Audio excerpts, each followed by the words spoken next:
13 मेला घाटकोपर परिसरामध्ये होर्डिंग कोसळून 16 जण मृत्युमुखी पडले तर अनेक जण गंभीर जखमी झाले आणि त्यानंतर मुंबई महापालिकेला जाग आली।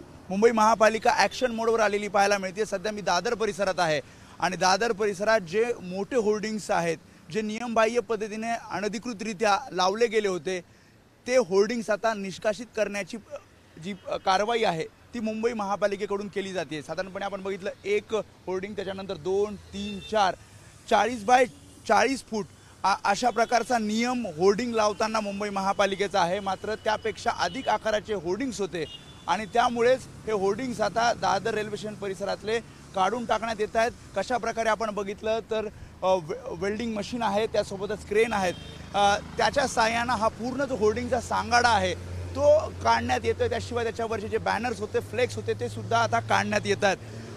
मुंबई महापालिका फक्त दादर परिसरातच नाही तर घाटकोपर असेल किंवा मग मुंबई उपनगर असेल त्या ठिकाणी सुद्धा आधी या होर्डिंग्सला नोटीस देण्यात येत आहेत आणि नोटीस दिल्यानंतर निष्कासित करण्याची कारवाई केली जाते।